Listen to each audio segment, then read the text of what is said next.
All right, everyone. The webinar has officially started. We're just going to give it a few minutes for everyone to join us. Thank you guys for coming in early. Let's wait maybe about 60 seconds or so to get things going, and then we'll head right into intros.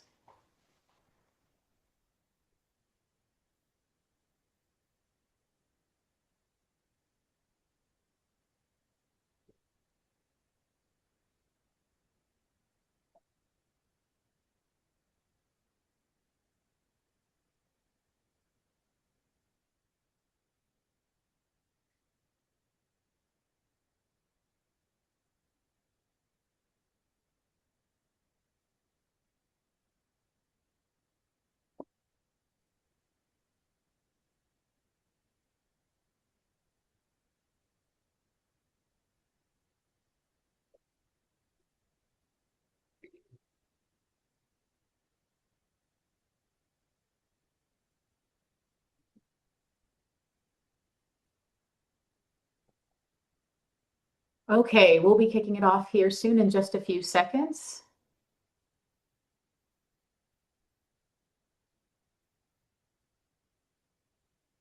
So quiet.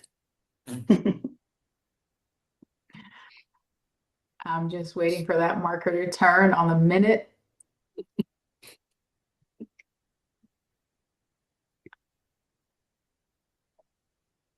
Okay, team. Thank you guys so much for joining us, or as we would say here in Texas, thank y'all for coming and spending some time with us today.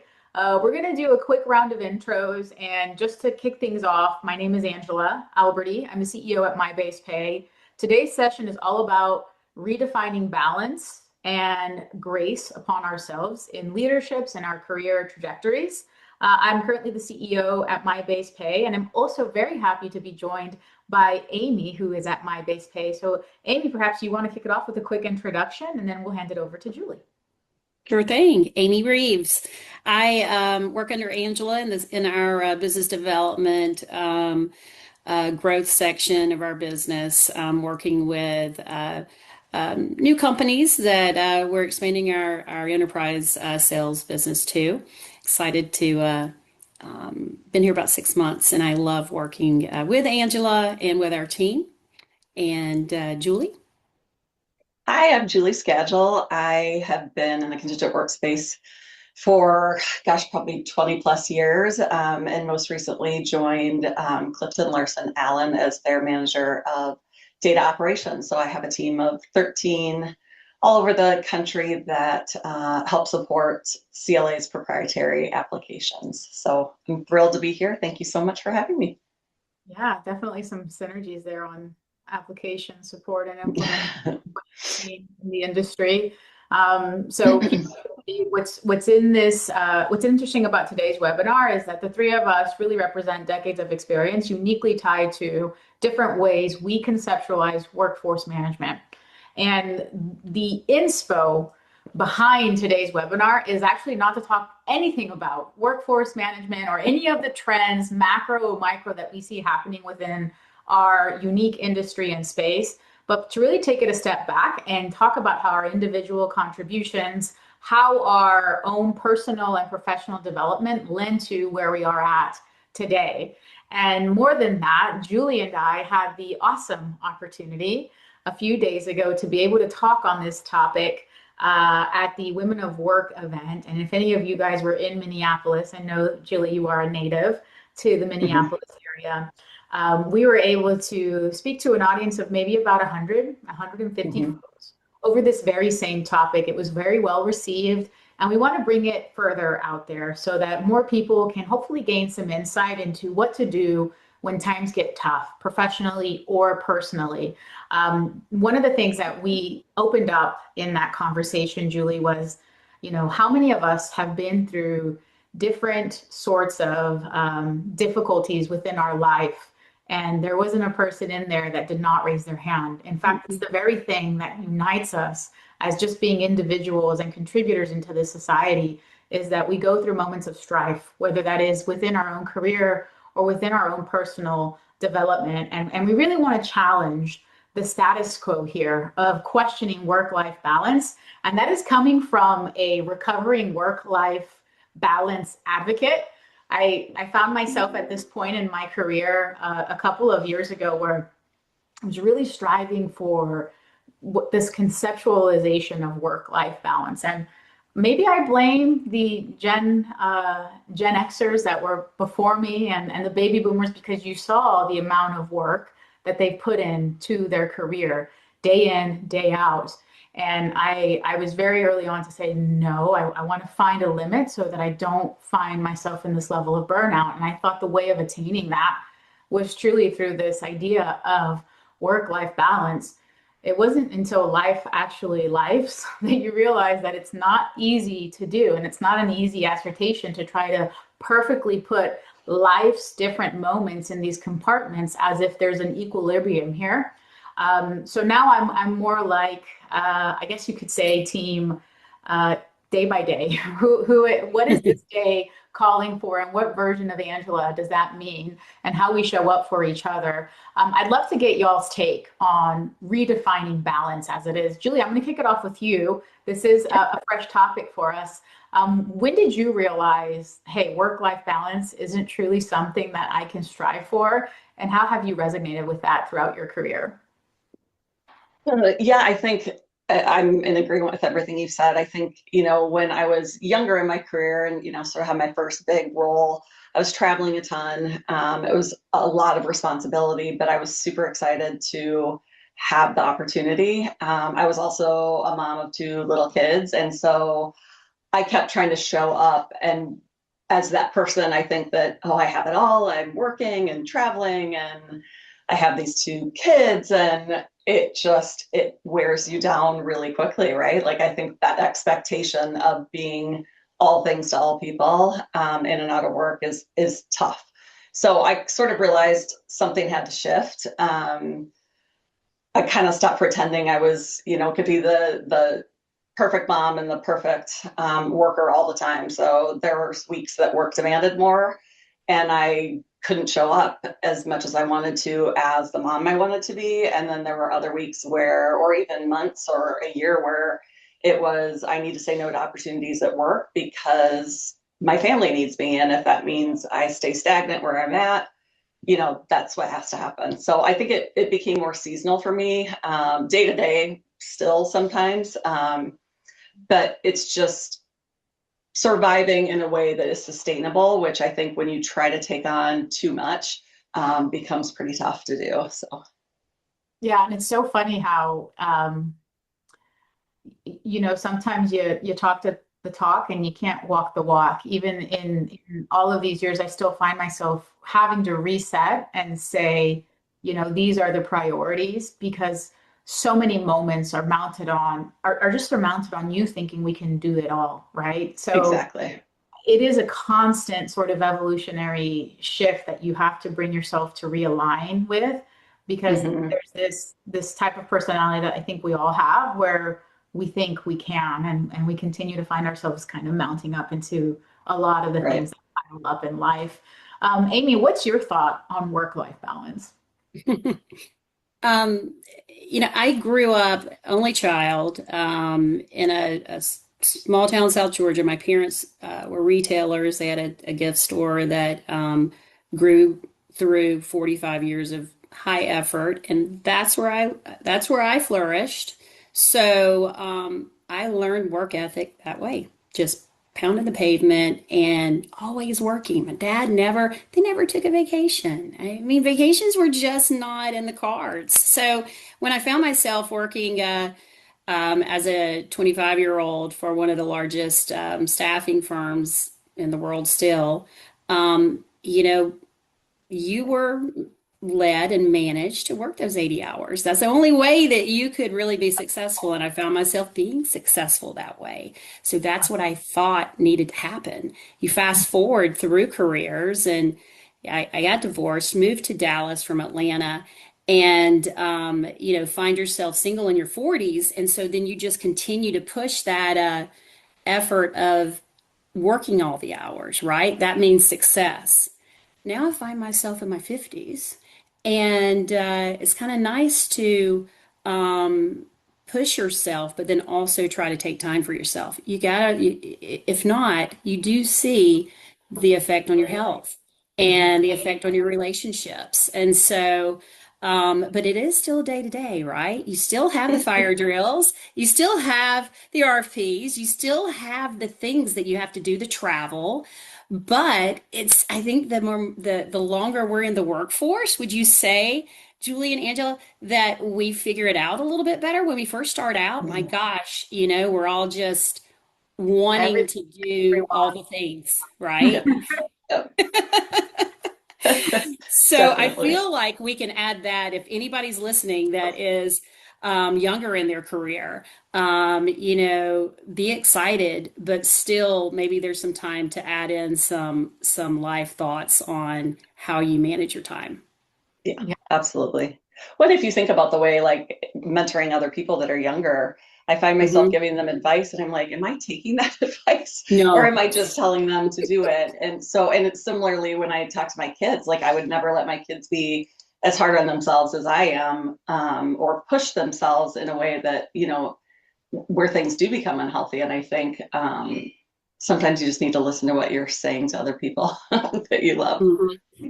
Absolutely. That's entirely true. That's why I try to preface when I give some of this advice, don't walk my walk. Just listen to talk my talk for now because I'm still Yeah. working through applying it. You said something, Amy, that I think it's super hit home for me. It's like usually there's something in life that shakes you to make you take a step. And when we Mhm. were in, at the Women of Work event, one of the things that was really, amazing about this event is how it became this open forum for us to talk through those moments within our life that actually made us come to this realization, right? Because going back to work-life balance, one of the things that really made it defined as a myth for me was the fact that when I tried to attain it, it prompted more stress, right? When I tried Mhm. to put my personal time in personal time, but was getting pinged on things and fires that needed to Oh, be put out, or when I was trying to show up to be the best person I could be within my career, you have a baby, you have a sick baby, you have some mom that's not doing well, you have all of these intertwined areas of life. Did either of you guys ever experienced that helped actually say, you know what, I'm more stressed than I was before and trying to get this balance that I could never really achieve? Yeah, I mean, yeah. definitely. The more you try to keep the plate spinning, I think the more you realize it's unsustainable. And I think I agree with you when things happen in your life that cause you to reassess your priorities. Some things can be small, can be, huge life events.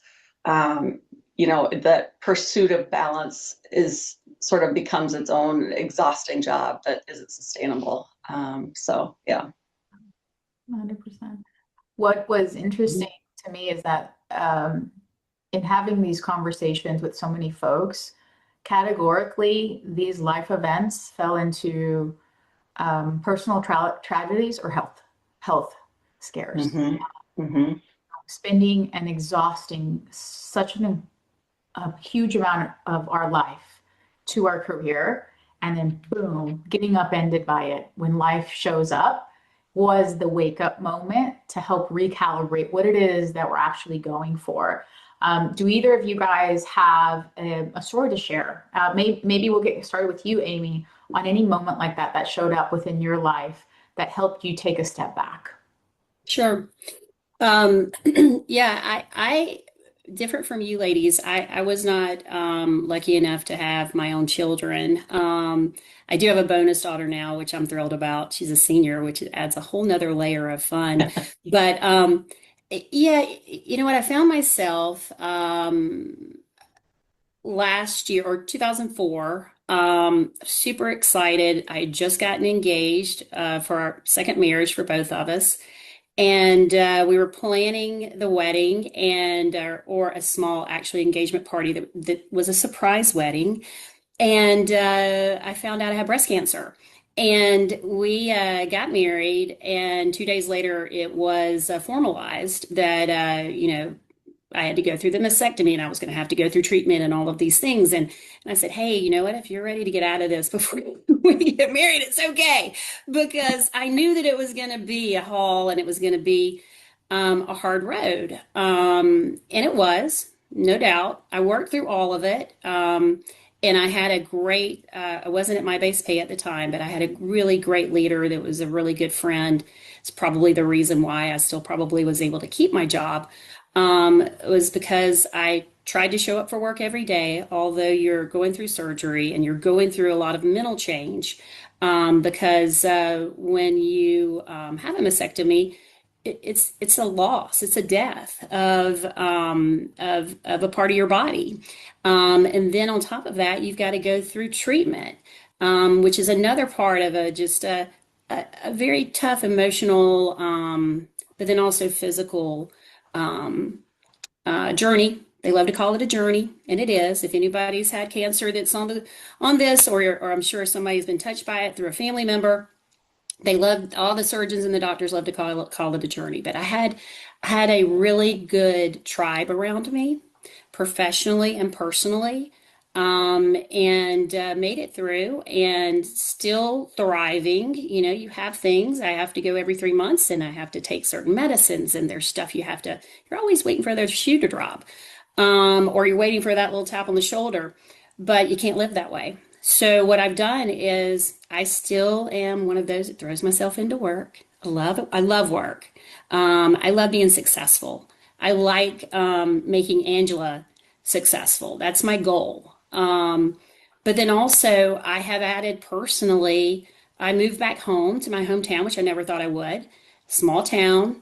I'm giving back. You know, every time somebody asks me to do something, be on a board, serve as a chair function, I just am not saying no right now, which I probably should because it seems to be growing.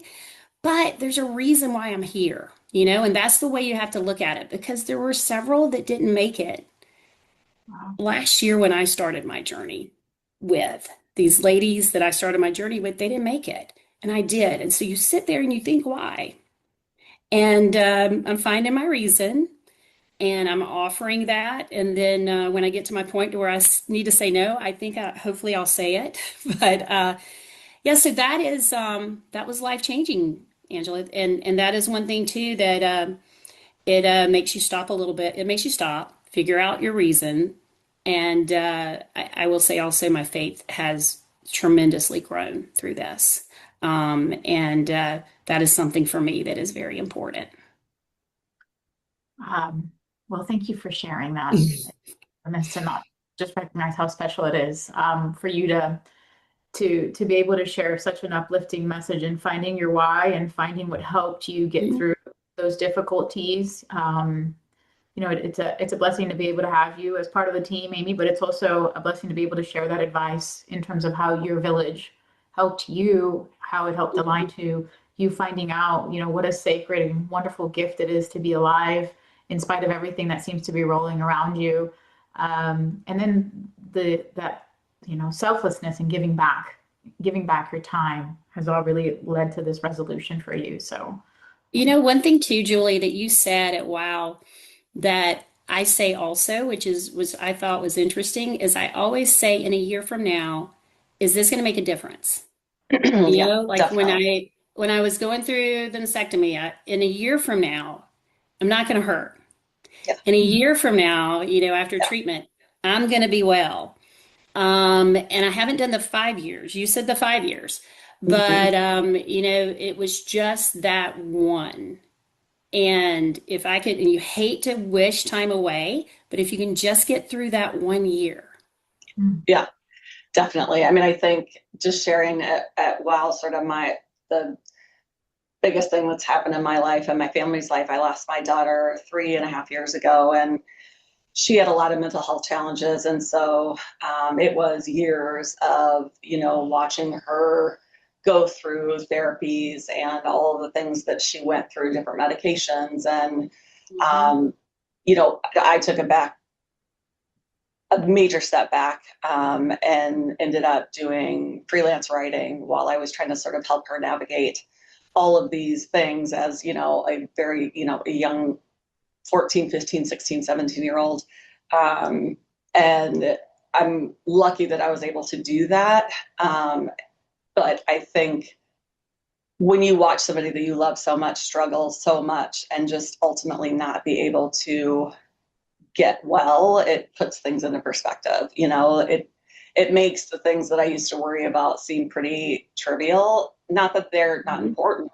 I still get stressed out at work every day, and I jumped back into to my career because, like you said, Amy, I love to work, and it's super. It's important to me.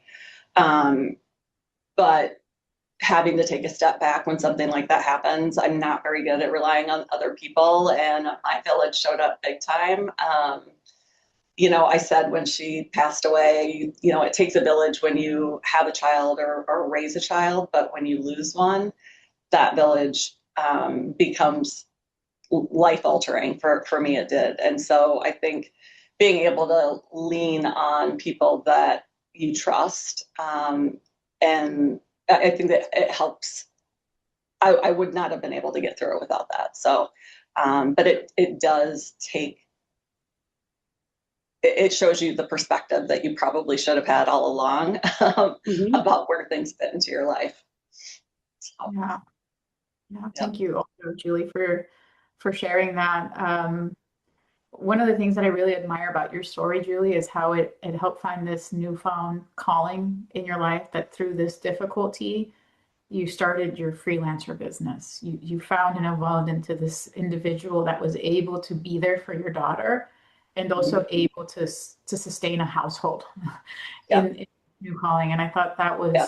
that's super admirable, to not only just go through what is life's, one of life's scariest moments and evolve into a new chapter of yourself. Mhm. Maybe you want to just share what that was to get your business going and get a pipeline going and start to generate revenue. I mean, like going through all of that while balancing, some difficult moments with your daughter and y'all's life. How were you Yeah. able to do that?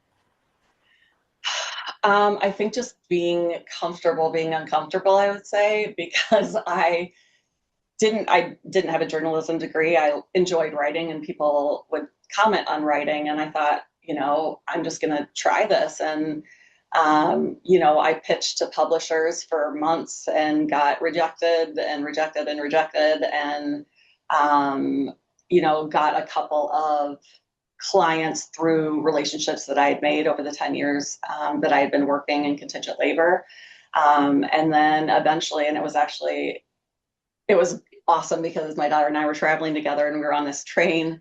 And I got my first acceptance from Washington Post, and we were like screaming in the train. And it was so fun to be able to share that with her. And I'm like, oh my gosh, I've been trying and trying for months. So I think, you know, it was fun to be able to show her that, even when things are hard, you can still find, moments of joy. And so that was really, something that I was proud of. And I wanted her to be proud of me and understand that just because I'm not, going into an office every day, that it doesn't make this less meaningful. So, yeah, I think just small wins like that help.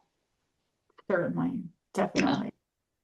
Um, you know, I really appreciate you guys just being so vulnerable and being open to share this. I think if I were to look back at a certain point in my career, the way that we were embodying the culture of how we define this line between professionalism and our personal life, there was usually a very big line where they didn't intermingle unless it was on one-on-one or sort of more personal conversations with people that you developed a relationship with at work. And I feel like this world is evolving to be able to be vulnerable and to be open about these things, because that's how we can uplift and share our stories with others. And in this world that's just driven by a lot of facade, I would say, on what's happening within social media, it's crazy to think that, you know, people are going through these stories right now, right? And you just Yeah. don't know what's happening on the cover. I mean, for me, in my own personal testimony through all of this, I struggled really on whether or not it's okay for me to share that both of my babies came after loss, right? Both of my babies are rainbow babies, and showing up while you're trying to become a mother and then going through those bouts of whether or not, you have this month of infertility. I'm okay with sharing because Mhm. I know that there's so many other women out there that are going through that. And I think of my son, Amy, asking yourself, what is this going to mean in a year from now? The year that we launched My Base Pay, I went through an ectopic pregnancy. I was, had to go through a massive surgery. I was told not to try again to have a baby, and my son came within 40 days.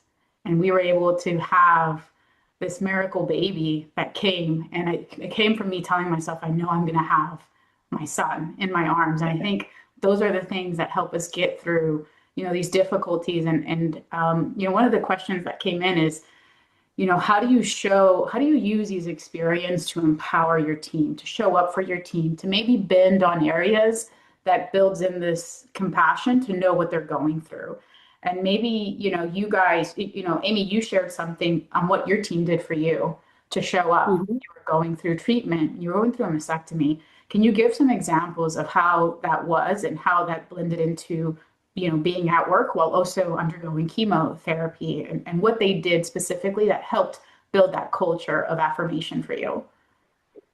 Yeah, my leader at the time actually came to my house, and she the week after surgery was here every day, made sure that I was fed, the house was clean, dogs were taken care of. I mean, she was here for a week. And because Um, she lived in Atlanta, she drove 5 hours down, and that's just. And I was like, no, no, no, I'm fine. No way, She just, you had friends and you had coworkers that just did not ask. They just did. That is Yes. one thing that I learned that, you say your tribe and professionally and personally. And Julie, we talked about our college roommates and our friends and our sorority sisters and our old buddies. You know, People always said, "Oh, let me know what I can do. Let me know what I can do." And you know what? I learned then I got to stop asking that. I just got to Yeah. do it mm, because I sure, as a person that would rather be a doer than a taker, Yeah. I'm not going to tell you what to do. I'm not mhm, going to tell Yeah. you what I need. And so I actually had one coworker that jumped on calls with me. He helped me through some RFPs. He helped me on just pulling things together because I I couldn't think. I couldn't think at all. I was not good, but mm, I would smile and I would tell you I was, but I couldn't think of a way to respond to a question. And so I did. I had one coworker that just kind of side by side Yeah. and would come to everything with me. Yeah. And unfortunately, I've had some health issues just in my life since I was 20 and had five, six other major surgeries. And in those cycles of wherever I was in my career, I've always had one. And I'm just like, it's just a God thing to me. I again, back on my faith, there's somebody that just said, hey, okay, because I will help you. You call me, or I think you need help, I'm going to help you. So I feel like somebody sees that, and at least there was one or two that would always do that through my career. Yeah. It might not be the leader, but it would be someone that's a peer. And that just to me, it helped me keep my job, helped me close actually a couple of deals, which I was very thankful of. And you know what? He just split it with me. And I probably did 10%, which I thought that was very nice as well, and just thoughtful and just good people. So, Yeah. when you have that around you, and hopefully you're giving off that same vibe because they want to help you, you just continue to feel like you got to get back to. And that got me through it, but then also just not feeling like you weren't being successful because as strong females, we have to feel the success. And so, on top of everything else, you're not feeling good, you're going through whatever you're going through. At least there was a little bit of success on what you could try to control, if that makes Yeah. sense. Yeah. Yeah. Julie, is there anything that you have learned through this process that you want to build into the ethos of your team, and how you can help provide support for others, knowing that we're all kind of going through these difficulties ourselves? Yeah, I think I 100% agree with Amy, and I've told that to so many people since Maggie's passing is don't say, let me know if I can help, you just do, you know. So first and foremost, I could not agree with that more.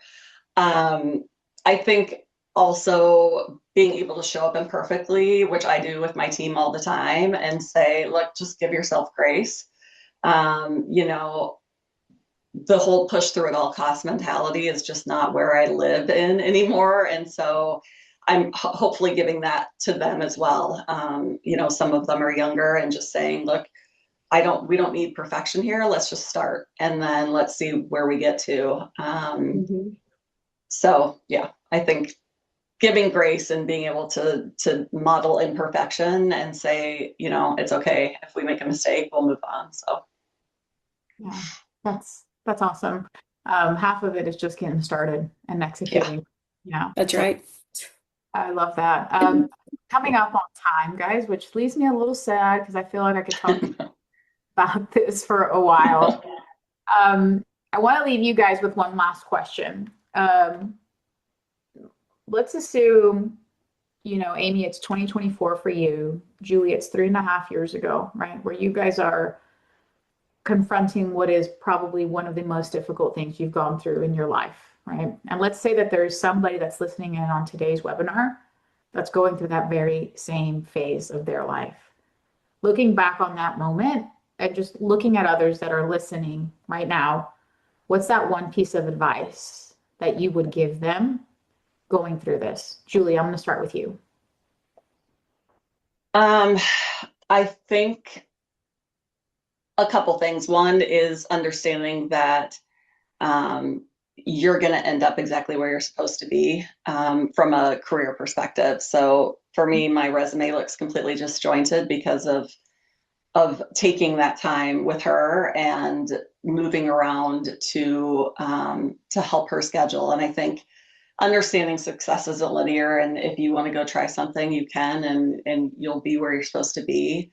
I think as a woman in leadership, I think, you know, we spend a lot of time, a lot of women spend a lot of time just proving that we deserve to sort of take up space, right? At work, at home, where we're comparing ourselves to others. And I think just being able to give yourself permission to protect your time and pursue what you want to do is a gift that took me probably longer than it should to come to understand. That's beautiful. Thank you. Amy. Yeah, you know, you can only control what you can control. And I know we hear that all the time, right? Or I have in sales all my life. Control what you can control the sale, control the close, whatever. But in life, health, you can't really control that. It's going to happen. So in your professional life, um, I agree, Julie, you're going to end up where you're supposed to be. Mhm. And you got to be uncomfortable to get there sometimes. And did I choose this? No. Julie didn't choose this, but it happened. And so, how are you going to be productive moving forward? Because it could be super easy for us not to be right here, right now. It could be easy for us to take another path, just like for you, Ange, especially being females here, we go through a lot of life changes as we get older. And sometimes, situations throw us into that a lot sooner than we'd like. And, it changes us in general sometimes. It changes our drive, it changes our personality, it changes how we think about things. And so, Grace has been amazing here. Julie, I saw that your husband is amazing also. He is so just great when I met him at Wow. I thank the good Lord found someone that I married right when I started going through this that was an amazing partner and is an amazing partner. And Angie, it sounds like you have the same thing. And so I feel like, when you have that in your life, if you're going through something like this and you don't have a partner per se, then I know you got a friend. And if you don't, then there has got to be a support group, because I had all of that going through last year. At the cancer center, there was a counselor, and there were all sorts of things that just really managed that for me when I couldn't. That's awesome. The essence of the tribe through it Mhm. all. I love that. I think my one piece of advice for a lot of the high achievers would be that you can't achieve highly if you don't step back and give yourself that time, give yourself that grace, give yourself that Gosh, that's true. opportunity to step away. So certainly that would be the one thing, is to constantly remind yourself that if I'm not showing up at 100%, it's because I need to do something about that. And that usually means to allow myself to reset in whatever fashion that means in life's current state at that time. So anyways, thank you guys. Thank you guys for showing up today and showing the rest of the audience what it means to be contributors to this industry and this ecosystem, but to also be people throughout that process. We hope that today's message really can help uplift some of you guys. And we just wanted to give you a big thanks and kudos, Amy, Julie, for spending some time with us, for the audience, for spending some time for us. Time is that sacred gift that we can't ever get back. So we really appreciate it. Mhm.